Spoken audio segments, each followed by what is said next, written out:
Okay. Marx. Yeah.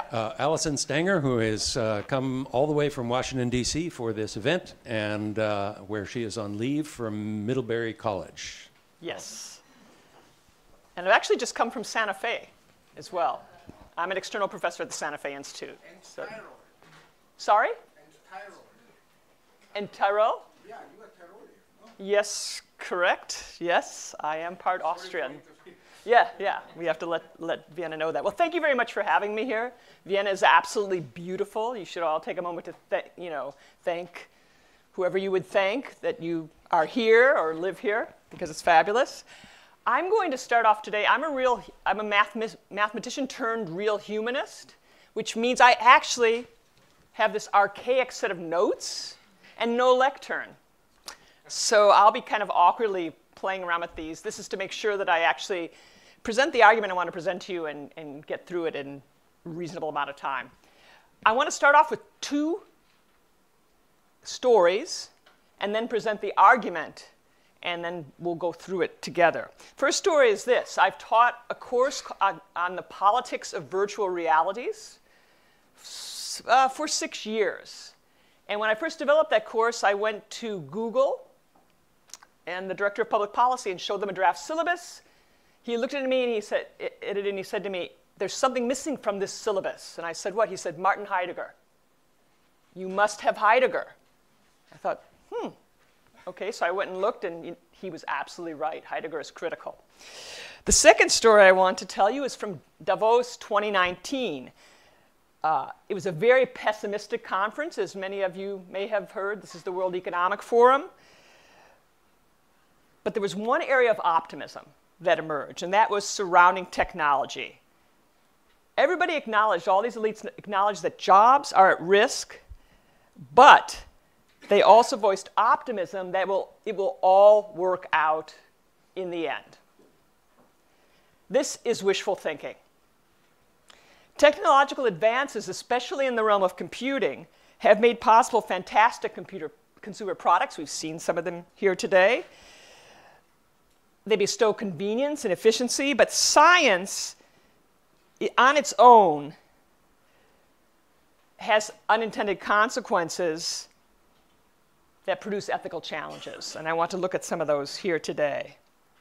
In a nutshell, what I'm going to argue is that in a liberal democracy, there are unacknowledged trade-offs between what we want as consumers and what we need as citizens.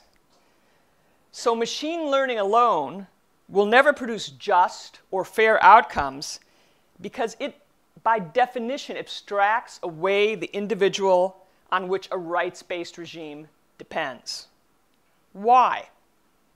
Well, machine learning is always stochastic and hence group-based. In contrast, liberal democracy is individual, human-based. Justice in a liberal democracy is fairness premised on equality.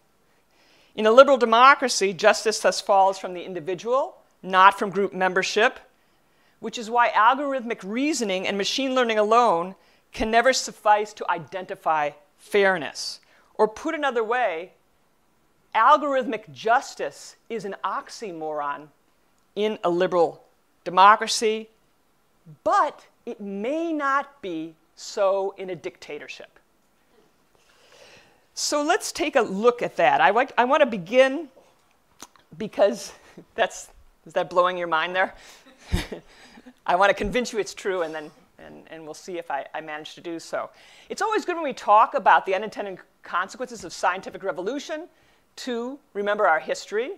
A number of the previous speakers have done that quite eloquently. It's absolutely so. This is a good way of avoiding reinventing the wheel.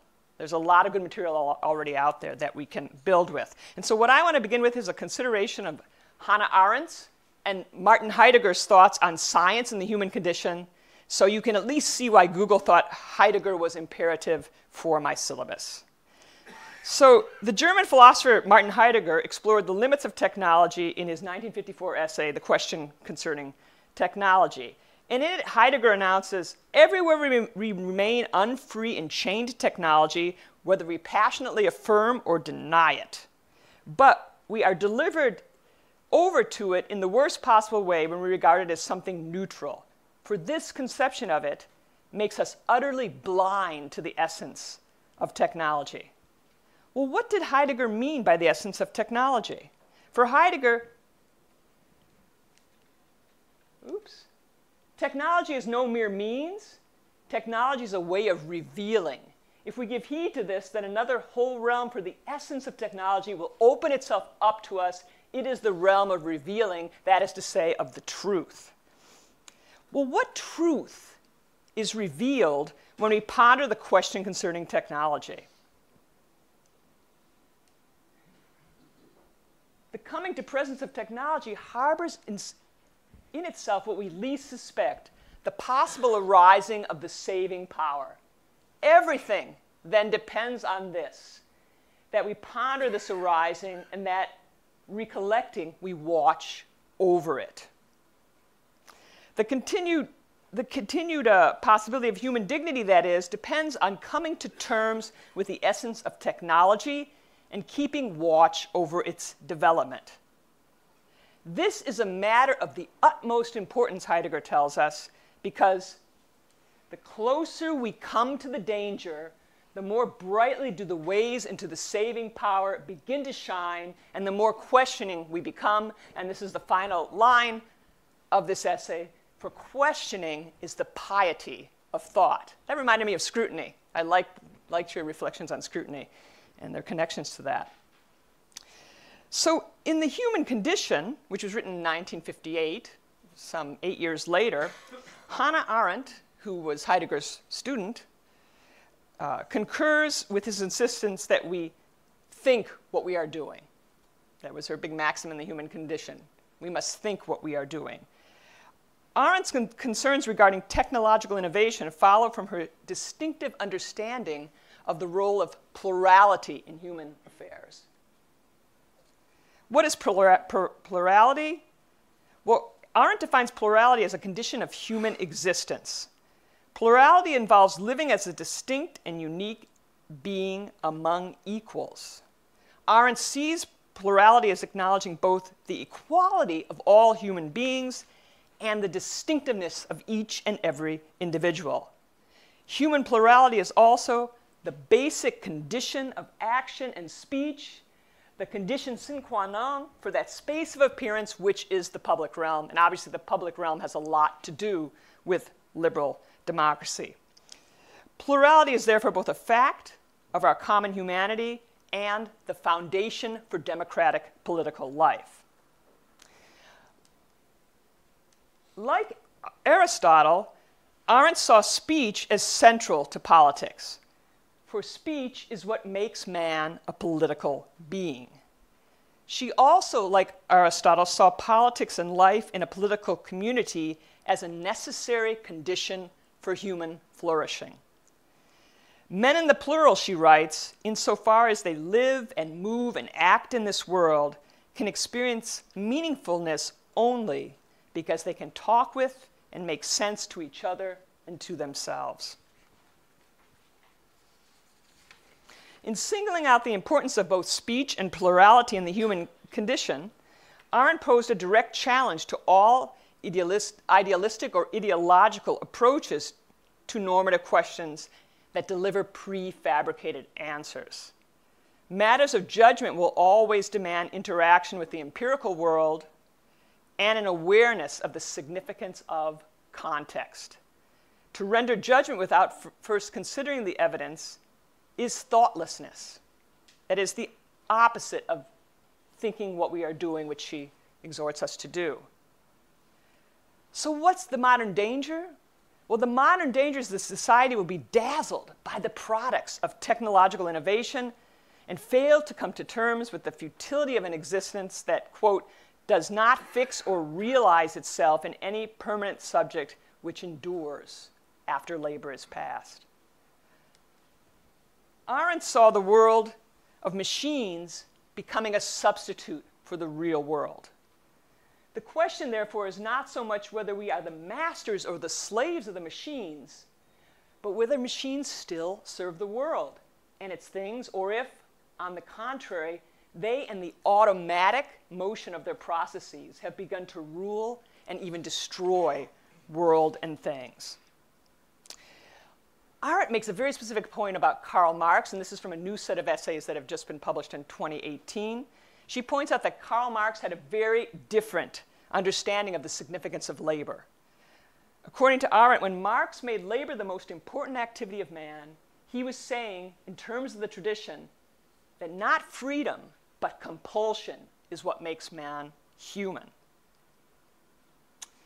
It follows that man can be rightfully replaced by machines that outperform him when Marxist ideas frame political institutions. But if labor is not the most significant activity of man, it is at least more difficult to make such a judgment or such an argument. So what I'd like to suggest to you here today, for our purposes, and again I'm going to draw on Arendt here, we might think about two models of man: bourgeois man and citizen man, consumer man or citizen man. I'll use her terms now. Well, for Marx, remember, the class struggle between bourgeois man and working man, between the oppressor and the oppressed, is the central dynamic. Arendt sees things very differently. She tells us that Montesquieu, Machiavelli, Montaigne, and the American founders, quote, ransacked the archives of antiquity to imagine a different model of man for the new republic. The model man of this new system, which is built on the Roman conception of the public sphere, was the citizen of the Athenian polis. Only we're expanding it out, obviously, so that all humans are citizens, not just property owners. So the American Constitution's architects drew on both Greece and Rome in imagining the new republic of the United States. Political regimes that draw on Marxist ideas, in contrast, have a very different understanding of the institutional origins of human freedom and flourishing. What I want to do now is use Arendt's, Aristotle's, and Heidegger's framing as a point of departure to suggest that we must think of ourselves as citizens first and consumers second to retain our freedom and prosperity. And what I want to do is turn to two concrete examples of surveillance, both involuntary and voluntary, to illustrate and develop this observation. So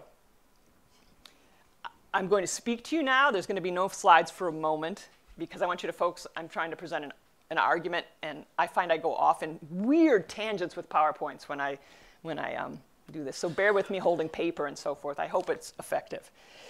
So first, I'm going to take the example of involuntary surveillance, and that has to do with Snowden and the NSA. Snowden unveiled a national security agency bent on exploiting the internet revolution to America's security advantage in largely legal, yet shocking ways, legal by American law. From Snowden's revelations, what do we learn? We learn that the United States has built a mass surveillance state of unprecedented proportions. And we can still talk more, if you want, we can talk more specifically about what Snowden revealed in the Q&A that follows if you're interested in that. I've just written a whole book that's coming out in the fall with Yale University Press on whistleblowing. It's called Whistleblowers: Honesty in America from Washington to Trump. It will tell you everything you ever wanted to know about Snowden. I interviewed all the NSA whistleblowers, as well as the entire senior leadership of the NSA in writing this book.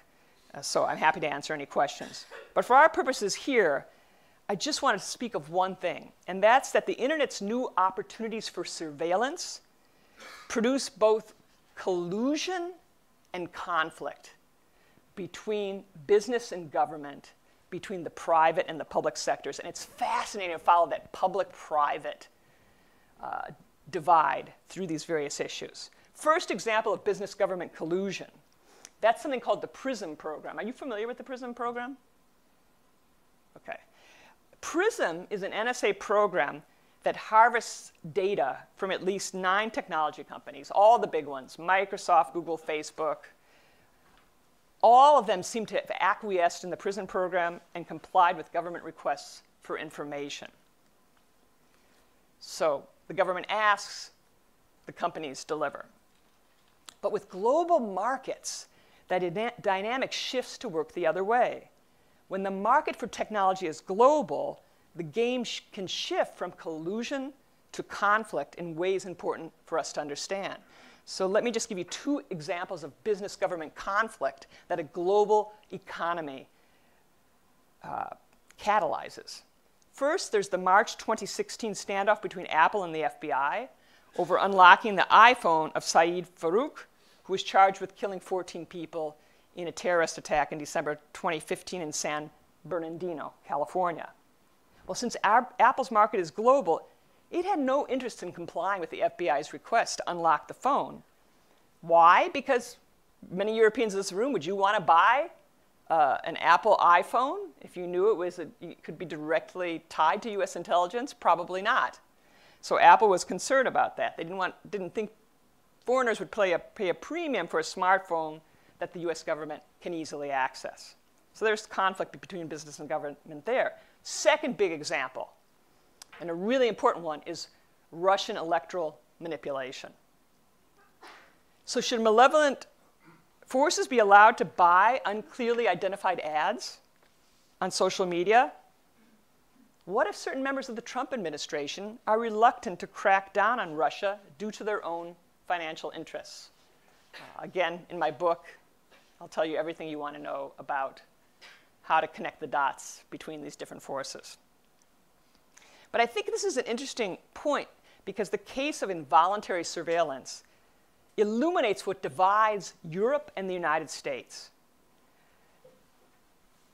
There are a lot of things that divide Europe and the United States. This is just one of them, but we can see this really clearly in an NSA program called upstream collection. Upstream collection is a national security agency term for intercepting both domestic and foreign telephone and internet communications from the fiber optic cables over which they travel. And the vulnerable point for vacuuming up data is at the switches, and this is the thing. This is probably the thing that Americans least wanted revealed, is that the overwhelming majority of phone and internet communications pass through switches on American or UK territory, regardless of where they originate. So the very architecture of the internet itself thus gave the United States unprecedented global surveillance power without violating the Fourth Amendment, Americans' right to privacy. So that's involuntary surveillance. Let's take a look at that's involuntary surveillance. Let's take a look at voluntary surveillance and data mining's connection to democracy. What is the matter of voluntary surveillance that is not yet recognized by the majority as such? It's facilitated in two principal ways. First, whenever profit is relentlessly pursued in a global market without attention to consequences, producers are inevitably elevated over citizens with unintended consequences, I will argue, for democracy's public square. Second, whenever citizens allow their personal data to be harvested in exchange for a better deal, consumers or consumption is unwittingly elevated over citizenship. And this too has unintended consequences for democracy's public square. So remember Arendt's two model men. This specter of voluntary surveillance reflects the triumph, we might say, of bourgeois man over citizen man. America's embrace of free market fundamentalist values at the expense of American ideals. And I think the election of Donald Trump, whom I like to call America's id, since we're in the city of Freud, embodies the same. Think about that, America's id. That's what he is. So we can find both of these dynamics at work in recent revelations regarding Facebook. So I'm going to focus on Facebook, but I think you can see how some of the things I'm going to describe to you are not a bug in Facebook's model, they're the feature, right? So I'm not singling out Facebook for scrutiny, but they're just too great an illustration not to focus on them here. So I want to look at Facebook senior leadership's efforts to silence Facebook's critics by attacking George Soros. And the second thing I want to look at is the consumer acquiescence that allowed those who hired the firm Cambridge Analytica to wield unprecedented influence on both the Brexit referendum and America's 2016 elections. So let's examine each of these in turn. The first is where we see that Facebook does not deliver Heidegger's saving power. We've seen how the platform can be used for malevolent forces to subvert democracy and spread hatred. Since Facebook first positioned itself as a platform, not a publisher, it did not think it needed a disinformation or a fake news strategy. The manipulation of Facebook's platform forced it, however, to acknowledge its publisher role, and so you may have been following in the news some of the most recent things regarding white supremacy, which they're now going to censor on Facebook's platform. So they're stepping up to try to address the inadequacies. There's some problems in that very idea of Facebook addressing its own inadequacies that we can talk about. Hindsight is always 20/20, but Facebook's political arm behaved in indisputably alarming fashion to stem the tide of negative publicity from its inadvertent role in America's 2016 elections. What did Facebook do? Just to review.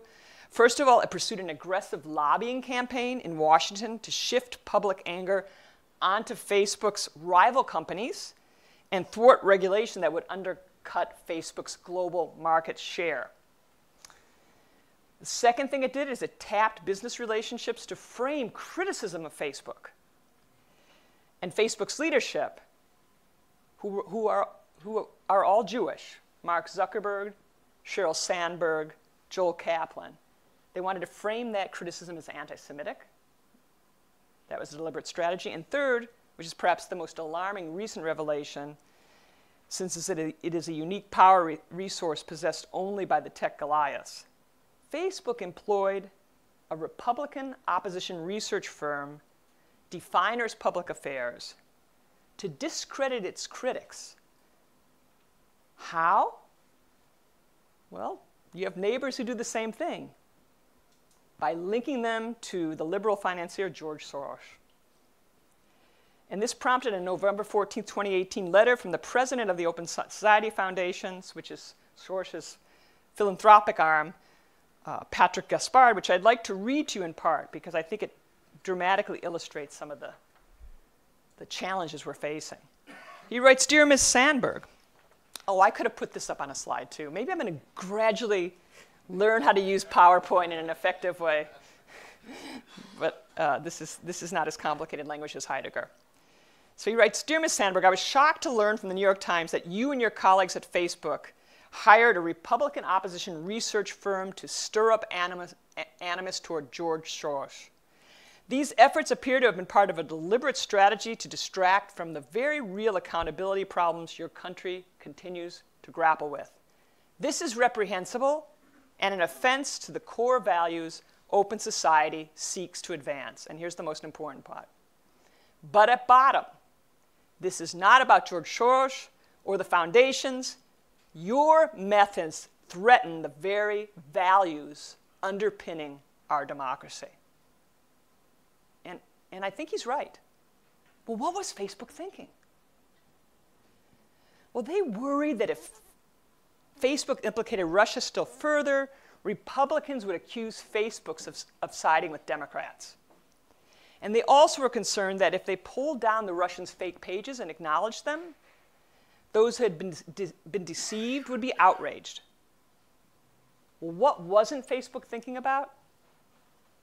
They weren't thinking about what was best for American citizens, American democracy, and the rule of law, yet they're a company headquartered in the United States. And they certainly, I can assure you, weren't thinking about what was best for Europe. Second example I'd like to give you, or instantiation, if you will, is the consumer acquiescence that makes this manipulation possible. because Facebook also allowed Cambridge Analytica to use user data of tens of millions of Facebook accounts, which was then used to craft Donald Trump's 2016 campaign. That conduct, I need not tell you, is being investigated in both the United States and Europe. But Facebook data, we were talking about data. I think it was Helga that raised this point about data. Or maybe it was you, I can't remember. But you know, a big change now is that a lot of our data, which we should question in the way Helga urges us to do, because it's based on categories and is itself an artifact, is that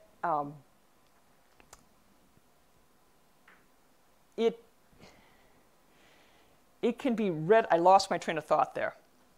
Forgive me. But it can be. That's it. That's it. But then I would lose the thread of my argument. It's like a dance between an argument and a hypertext. One's linear and one's not, right? That's the problem. Well, so this data was used, and how did Facebook procure it? I guess that's what I wanted to talk about. Facebook procured the data. Cambridge Analytica, procured the data, and Peter Thiel, who's the founder of Palantir and a big Trump supporter, is on Facebook's board. So I think they ostensibly thought the data was going to be used for academic purposes. It was obviously used for something else. How did they do it? Are you familiar with the methods they used? Yeah, you know. OK. Cambridge Analytica essentially quantifies the personalities of voters via a psychological profile known as the Ocean score. And ads could then be targeted to produce the desired behavior through emotional manipulation. It's surprisingly straightforward how you can manipulate people's emotions and get them to behave in a certain way. So Cambridge Analytica in this way helped engineer both Donald Trump's victory and the Brexit campaign. So what is this really? Cambridge Analytica, this innovation, amounted to warfare directed against we the people. And the interesting thing is that globalization makes this seem like a business venture rather than foreign electoral interference, rather than treason within the United States. But here's the problem. American consumers had volunteered to share their information on Facebook, most of them being unaware that whatever aspect of their life that has been uploaded to the cloud does not currently have the same constitutional protection as the same information stored in a drawer at home. So the American Constitution's Fourth Amendment requires government to justify to a court why it has a compelling interest in your personal information. It protects the contents of a laptop from illegal search and seizure, but once something's uploaded to the cloud, I effectively lose that protection. There are some protections that treat emails like sealed letters, but Fourth Amendment protection for American citizens largely ends where virtual reality begins, since Americans are volunteering to share in this way rather than being coerced to do so. And keep in mind, this is something they'll repeat over and over at the National Security Agency. The Fourth Amendment does not protect foreigners. So they're interested in protecting the U.S.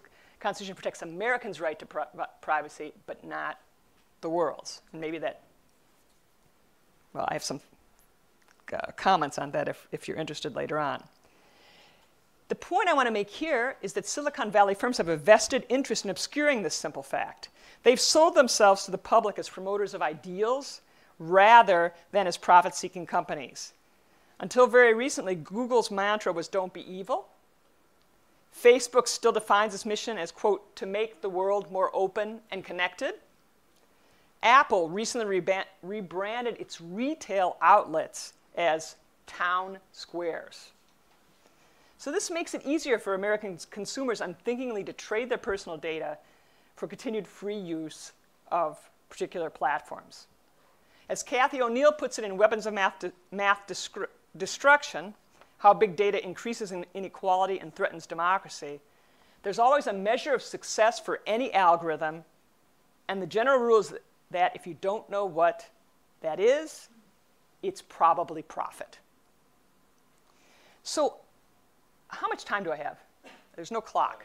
3 minutes. Oh, man, I've got to speed up. All right. So the point I want to make here is that regime type matters in framing these ethical questions.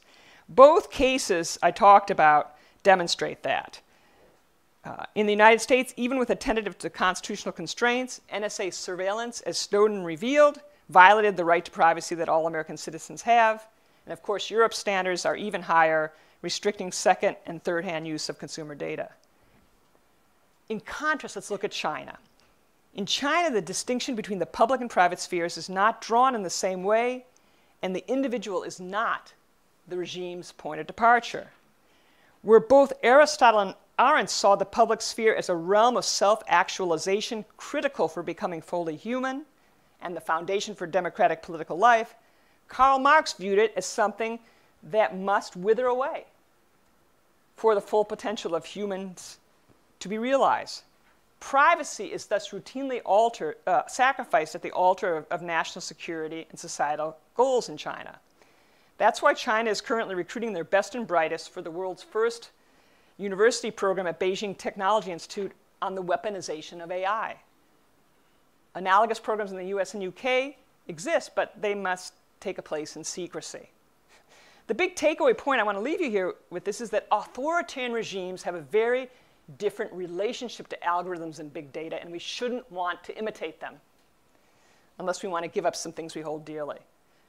China's Google Baidu invited the military to take place in the China Brain Project. Do you know about the China Brain Project? It involves running deep learning algorithms over the data Baidu collects about its users. Well, how is this data being used? It's being used, according to an account in Scientific American, to give every Chinese citizen a so-called citizen score, which will be used to determine who gets scarce resources such as jobs, loans, or travel visas. In the Chinese context, this may be acceptable ethically in a utilitarian sort of way. China's WeChat, which is the operating system of over 1 billion Chinese lives, is enormously efficient, but it is also a market information structure inconsistent with liberal democracy. So, to summarize, regime type and context matter. Ethics, I think, follows from regime type, and if we live in a liberal democracy and we want to preserve freedom, we need to be attentive to these differences. So what can be done? We need to, I think, and this is the point of this conference, is we need to reunite science with political thought. How do we do that? Well, I think we do it by realizing that efficiency is not justice. Solutions that respect plurality, that is to say human diversity, are the answer. There can be no plurality, as Arendt conceived of it, of, quote, living as a distinct and unique being among equals under conditions that do not factor in the impact of technological achievement on the human condition, especially on the durability and sustainability of democracy. So the challenge will be to retain or reclaim the public sphere for the people and democratic deliberation rather than as a locus for self-promotion and manipulation. A necessary condition for meeting that challenge will be to reintroduce political thought to scientific knowledge, which is precisely what I have tried to do and this conference is trying to do. One thing is certain. Silicon Valley cannot devise remedies on its own. There is just too stark a conflict of interest, since the core dilemmas often embody a clash between higher profit margins and doing the right thing for humanity. This is a global problem that will require international cooperation. So again, this workshop is exactly what we should be doing. So if we value freedom and would therefore find life in a digital dictatorship less than optimal for human flourishing, then the best thing we can do is to stop consuming and producing without reflection on the impact of what we are doing. As Arendt reminds us, we must think what we are doing. So to be fully human in a liberal democracy is to be a citizen first and a consumer second. What can we do? We can think for yourself and strive to be an algorithm buster. Refuse to live in a voluntary surveillance state. Refuse to let merchants capture your attention for the wrong reasons. Refuse to define yourself as a member of a group first and as an individual second. Because human beings in a free society cannot be reduced to algorithms unless we allow ourselves to be. So thank you.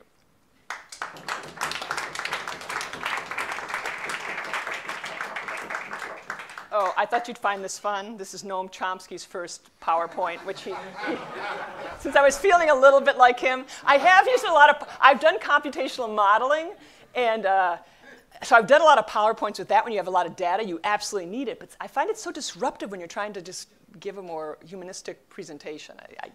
And I go off on tangents, so I hope you could bear with my paper. But I'd love to hear your questions. So thank you, Allison. I'm gonna again use my prerogative. Yes, please. The rights of holding the microphone and ask the first question. So, sure. There's big differences that you pointed out between both the cultural importance of individuals and the regime structure in China versus in the West. But there's also another very big difference that has a very big impact on what's happening with the surveillance state. And that's that actually the vast majority of people in China first went online with mobile devices, which is quite different from the West, where people went online first with desktop and laptop computers. And we're in the state in the West right now where, you know, much of the surveillance, what did you call it? The unintentional, involuntary surveillance that's happening is watching our online activity. But in China, that's not the way it's working, right? I mean, it's watching your every activity because it's through these mobile devices through which, using WeChat, every single transaction you do, right? Every transport you do on public transport, every bicycle you rent, where you start, where you end, every bottle of water you buy from a street vendor, all of that stuff is being tracked. And that creates a situation that I find personally very scary because we're headed in that direction regardless of the cultural differences and the regime differences. We just haven't, our technology hasn't quite gotten to the point of giving us that convenience. But WeChat is an unbelievable convenience. Yeah, and Facebook is eyeing it with great, anticipation. Yeah, that's an absolutely important point, and you're right about that technological difference, but I think it doesn't alter the argument I'm making, which is that, if we want to retain our freedom, our rights as individuals, we have to become more self-conscious about where companies are pushing us. And that's really an education project that I think is well underway. It's not that I'm optimistic. Some days I wake up and I'm very sad, but I see people around me becoming increasingly aware of companies not necessarily acting in their best interests. I think there's awareness that the issue of where the data resides is itself important. I don't know if you remember with the whole NSA, Snowden revelations, with the telephone metadata, this big commission that Obama appointed said, why is it okay if government doesn't hold the data? What if the companies hold the data? Well, fortunately, people realize that's not necessarily a good solution. Why? Because in the United States, the Fourth Amendment protects citizens from government encroachments on their privacy. There's nothing in the US Constitution about corporate encroachments. But that's why you make new laws. That's why you make constitutional amendments. There are ways to address this if we're attentive to it. Yes? I don't remember who said this famous phrase, God made me chaste, but not today. God made me chaste? Chaste. Yeah, not today. But not today. Who said that? I don't know. St. Augustine. Yes, you're right. And Confessions. I think it, unfortunately, I'm pessimistic because I think it applied to consumer versus citizen. If I may rephrase it, God made me a citizen, but not today. Today I prefer to be a consumer. Yes. So consumerism applied to our kind of base needs, I mean, I had a cookie out there. If I really, as a citizen, should have avoided the cookie. No, cookies are always good for democracy. But as a consumer, I had to have that cookie out there. And this is the thing, the convenience, the efficiency, always, I think, unfortunately, will trump, excuse my use of the word, will win over our more high responsibilities as citizens. And this is what, of course, these corporations are all depending on our immediate need for immediate self-gratification and self-satisfaction to do this. So how would you, when one is this immediate need, other one is abstract need, how would citizenship ever win over consumerism? Well, we're in Europe. Look at the profound differences between European democracy and the United States. Look at the privacy laws that have been passed in Europe. Europe, I think, is in a position to lead on some of these issues. And you might be right. I'm an optimist by nature. I like to think if you can, and I'm repeatedly proven wrong by this, that if you just present the right argument and be persuasive, you can bring everybody together. It isn't true, unfortunately. But I think there's very real room for... That's pure innocence. I have to live my life. I have to be happy, right? So, no, I think you never accomplish great things in this world without an enormous degree of optimism. I happen to think that the United States, as a political system, with a constitution of over 200 years old, is an extraordinary feat that many Americans simply take for granted. They don't realize how fragile it is. They have no idea what the alternatives are. So this is really an education process, not just about technology's impact on democracy, but on democracy's virtues compared to all other forms of political organization. We risk losing something very precious, and I don't think I need to argue with you that democracy is a precious commodity. So there are a variety of ways we can hopefully work to see that it's around for the foreseeable future. To avoid the dark ages, if you will, that's my objective. Yes. Okay, I fully agree with your conclusion that we have to be citizens first and only second or third or, I don't know, later on consumers. Yes. But I think it is also important not to forget about the fact that we are workers, which was the great gift that was done by Karl Marx, because I think that if we forget about the fact that we are workers, we forget about the economical view of society. Yes. Yes. And I mean, it would be naive to think that a society, citizens can exist without the economic forces in action. So it is important that we teach citizens also the working side and the economical forces that are acting in society. Otherwise, I mean, the citizenship viewpoint would be, I mean, like a fairy tale. Yes. That's okay. It's a really good point, and if I had more time, I might have gone into that. I didn't mean to denigrate labor by criticizing Karl Marx vis-a-vis liberal democracy, because one of the great ways to think about digital humanism is to look at the impact on humans. And so there's great work being done on the kind of ghost economy, all this piecemeal work without benefits, without any kind of longevity or assurances of employment over the long haul. And that is a very real problem. We're on the verge of rendering, a large segment of society obsolete. Machines will replace them.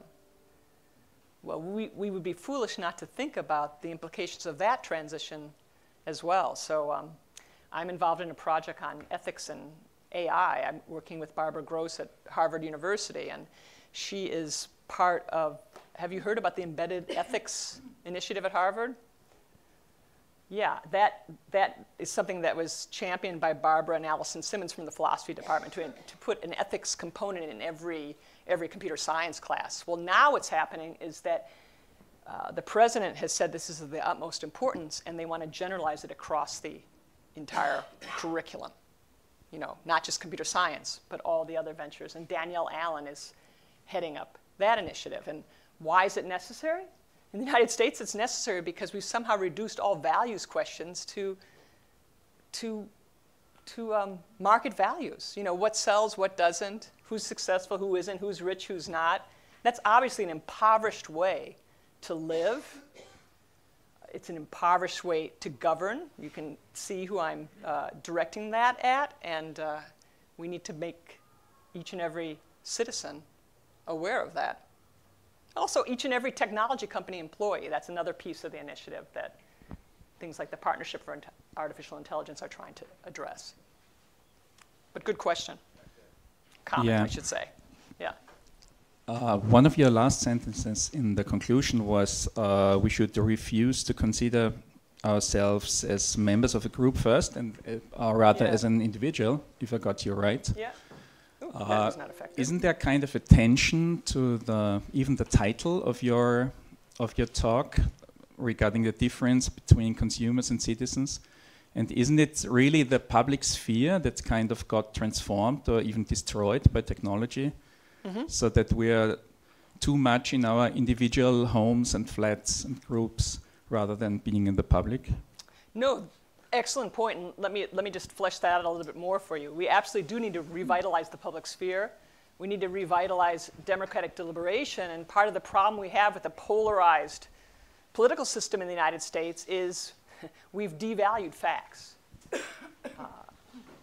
I loved your point, Helga, earlier about the contribution of science to this debate when we think about truth as an approximation and that facts, knowledge is socially determined, but we can still talk about some facts. And we do so by exposing them to all manners of criticism and having debates about public issues.